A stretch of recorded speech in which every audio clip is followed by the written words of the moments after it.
Hey, I'm Esso. I'm a third year computer design programming student, but I also work as a communication ambassador, as you can tell from this video.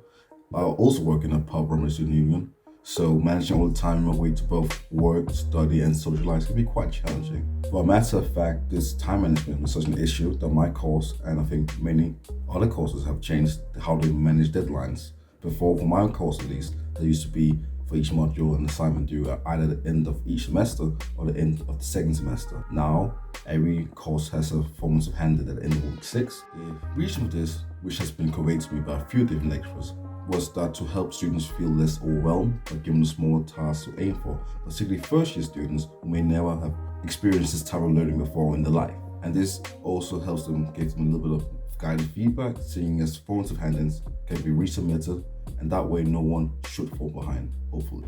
As a first year, most of my study time is self-directed, and during quarantine, I developed a system to help me keep on target and motivated. I have a goal-based approach because I find it easier to aim against a single, usually small target, rather than having a time period set to try and complete that target, because I find it quite arbitrary to set, let's say, an hour to complete an essay, when that hour could either be too much or too little, and then that task is still not completed, while having one task to focus on and then work on it until it's complete is much better for me to then structure my week around.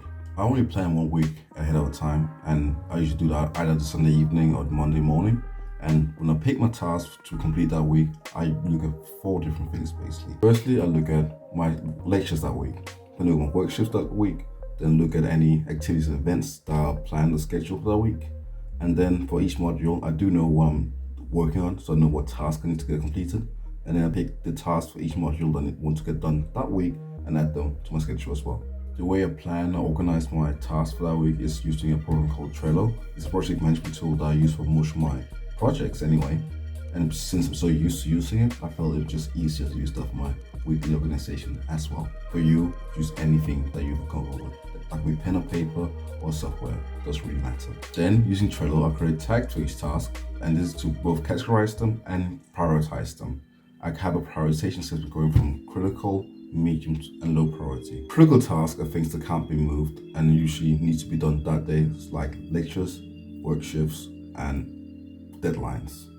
Medium tasks are things that are important but flexible, so things that I want to get done, but if something comes up or I'm just too exhausted, I can move them to the following day or next week. And low priority tasks are things that are important but more suggestions to when they should be done. Things that can be very easily moved or things that don't really need to be done that day, sometimes not even that week. I think this system is quite good for me at least, because my procrastination between each task has been reduced. I don't have that time period where you complete one task and you need to figure out what to do next. I also feel quite motivated because I literally have to do list and ticking off everything, and it feels great to complete it, and it boosts your dopamine level every time you complete one task as well. Finally, I think it's really good for me because I've worked in a lot of projects, so every task completed actually tells me I'm progressing in each project. Anyways, there's a little insight into how I keep organized, and hopefully you found that helpful. Even if you didn't find my method helpful particularly, I hope that it might have inspired you to potentially optimize your own way of organizing yourself. Anyways,